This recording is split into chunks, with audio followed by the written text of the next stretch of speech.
kita bisalah main-main dari training itu. Kalau mau tahu caranya, bisalah kontak langsung. Nah, nanti bisa dibantu ya di Bisa.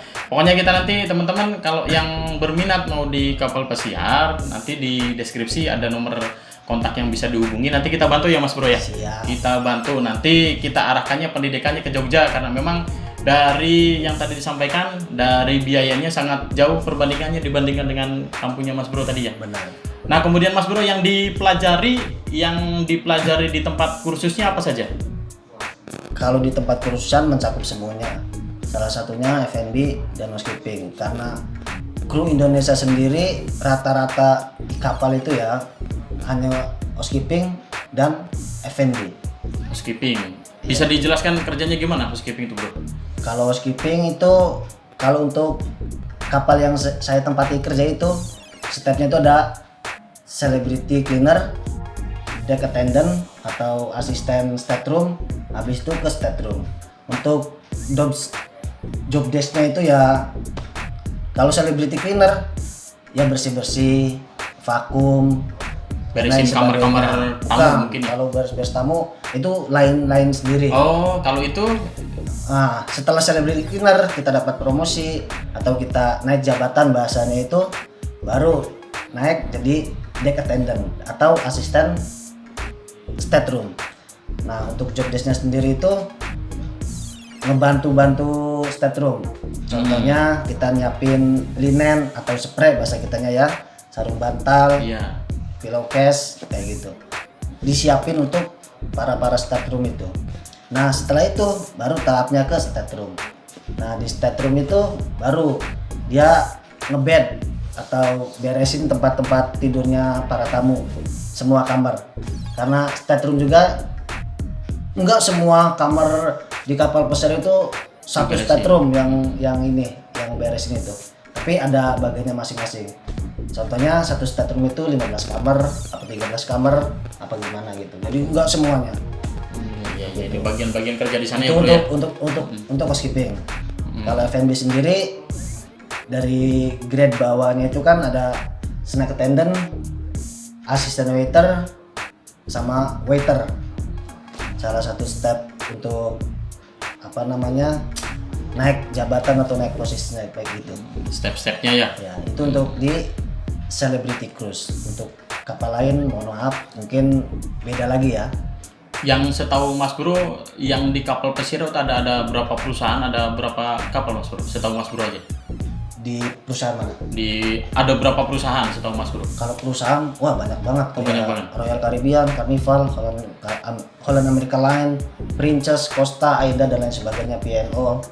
Mungkin banyak ya, nggak bisa nyebutin satu persatu. Oke. Mas Bro, ini kaitannya dengan tes. Kalau ini kan setelah belajar di LPK kan istilahnya. Setelah belajar di LPK nanti setelah belajar di lembaga itu tesnya bagaimana Mas Bro? Nah, untuk tes sendiri aslinya nggak terlalu sulit sih ya. Oh, nggak terlalu sulit. Nggak terlalu sulit. Paling ditanya ya dasar-dasar. Tapi tipsnya kalau kita sebagai cowok beda sama cewek. Kalau cowok kita pengen cepat berangkat nih, kita nggak usah pilih-pilih posisi. Yang penting berangkat dulu. Berangkat aja dulu. Ya, masalah karir, insya Allah di sana pasti dapat karir. Yang penting kita rajin, kita mau gerak, mau ngerubah, mau cross training itu sangat mudah. Kalau pengen cepat, yang penting posisi apa aja, hajar. Diterima saja dulu. Yang penting Diterima bisa saja masuk dulu. Salah satunya misal di cleanernya kitchen atau kali utility atau utility cleaner begitu. Karena untuk interview utility cleaner itu sangat mudah sih ya, nggak terlalu susah kayak posisi lainnya. Karena kalau interview kan tergantung posisi. Kalau posisi lebih atas, lebih tinggi itu sangat susah. Apalagi waiter, mungkin sangat jarang sekali untuk mendapatkan posisi waiter pertama kali itu. Nah, itu tuh kalau interview sama siapa Mas Bro? Di Indonesia? Apa Di Indonesia kalau untuk interview. yang interview kitanya siapa? Pertama itu dari agent. Nah, Agent di Indonesianya. agent di Indonesia. Dari agent itu kan nanti setelah dari agent di interview sama orang agentnya, gimana kemampuan bahasa Inggrisnya, gimana knowledge-nya, habis itu baru langsung sama user. Nah, sama user sendiri biasanya usernya itu datang ke Indonesia, baru mengadain namanya walk interview. tempatnya di mana, di hotel mana, biasanya kan gitu. Nah baru di situ final interviewnya. Dengan user yang dari Luarnya perusahaan, yang di langsung. luarnya. Oke. Perusahaannya. Mas Bro, sekarang kita ke pengalaman Mas Bro ketika sudah di sana nih. Kerja di sana tuh sebetulnya enak nggak Mas Bro? Ya namanya kerja ya, di mana-mana sama aja sih ya. Berat, ya ada waktunya. Terus waktunya nyantai, nyantai. Hasilnya tergantung bawaan kita juga sih. Tapi yang pertama, kalau kerja di kapal pesiar itu ya yang penting kita kuat Mentalnya. mentalnya. Karena tahu sendiri lah, kita itu beda bahasa, beda budaya, beda adat dan lain sebagainya. Beda Beda kebiasaan ya, Bro, ya. karakternya juga. Mungkin dari segi omongan juga kan beda. Dari nada keras, nada santai gitu kan beda. Apalagi beda bahasa. Kan kita nggak tahu dia marah, apa dia lagi nggak marah. Kalau pemula kan namanya pemula, bahasa Inggris asal pas-pasan, baru naik itu kan kalau disuruh asal yes aja begitu. Salah satunya. Yang penting kuat mental. Kalau mental kuat, top chair pokoknya. Nah di sana tuh karena memang kan di kapal Mas Bro, di kapal situ tuh kapasitasnya berapa orang? Kalau untuk selebriti sih ada dua sih ya, ada dua kelas. Millennium class sama Solstice class. Tapi sekarang sudah nambah lagi namanya Edge class. Edge class itu lebih besar dari Millennium class, lebih kecil dari Solstice class. Jadi tengah-tengah antara Millennium class dan Solstice class. Untuk Millennium class kurang lebih itu untuk krunya kurang lebih 1000 lebihan, 1000 Krunya saja. krunya saja kurang lebih 1000. Untuk tamunya kurang lebih 2500 sampai 2700 mungkin ya, karena saya lupa ya. Bukan bagian yang nulis Bukan bagiannya. berapa tamu yang datang gitu ya. Dan untuk Solstice class sama juga sih ya. Mungkin beda dikit lah. Paling kalau Millennium class itu 2500 sampai 2700. Kalau Solstice class itu sekitar 3000 lebih. Berarti kapasitas kapal itu kurang lebih 3.500 sampai 4.000 ya Bro ya? 4000 4.000-an. kurang lebihnya. Itu tuh berapa lantai, berapa tingkat Mas Bro? Tiap kelas juga beda-beda, kayak Millennium class, kayak Solstice class, kayak Edge class itu beda-beda. Kalau kemarin saya itu di Constellation itu ada 12 lantai, dan di Solstice class kemarin saya di Eclipse kurang lebih 15. Mohon maaf kalau salah ya. 15 Kurang lantai. lebih. Wih. Berarti memang kalau kita katakan bahwa yang namanya kapal pesiar itu apa hotel yang terapung tuh bener Mas Bro ya? Bener. Karena semuanya itu kan didesain seperti hotel, malah mungkin lebih dari bintang 5 karena nilainya kan luxury, di atas bintang 5 begitu. Nah kemarin itu yang video dari Mas Bro tuh yang kemarin yang sempat kemarin teman-teman saksikan di video yang kemarin itu yang kita share itu tuh video dari Mas Bro itu tuh.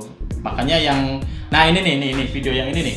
Nah video ini nih yang ini Mas Bro yang lagi dada-dada yang di bawah ini nih video kiriman dari Mas Bro ini tuh yang lagi di ya, kapal itu yang itu tuh. di open deck itu, di pool bar, atasnya pool bar. Pool bar itu nama tempat sih, di pool tepatnya, di atasnya pool. Jadi di atasnya pool itu, di atasnya kolam renang ada tempat jogging. Biasanya kalau tamu itu tiap pagi, tiap sore itu tempatnya jogging, lari-lari muter-muter di situ. Dan nanti naik lagi ke satu tangga itu, di situ tempat olahraga. Nah di situ ada semacam gedung kayak kalau di darat itu kayak gedung serbaguna lah. Di Tempat situ rapat mungkin ya? Bukan, Oh, tempat bukan. olahraga. Oh. Jadi ada apa namanya? Ada futsal, ada basket, ada badminton, Kayak sport ada center. sirket. Ya, semacam itu. Nah, terus di sebelahnya itu di balik apa namanya?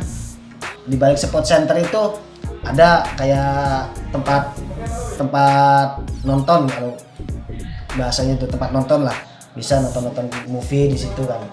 Sebetulnya Berarti luas-luas di situ ya? iya, sebetulnya tempat movie itu nggak di situ sih ya, ada sendiri di movie, di teater namanya itu. Nah, tapi kalau teater kan itu secara live, kayak musik live, kayak drama dan lain sebagainya, atraksi pertunjukan lainnya gitu.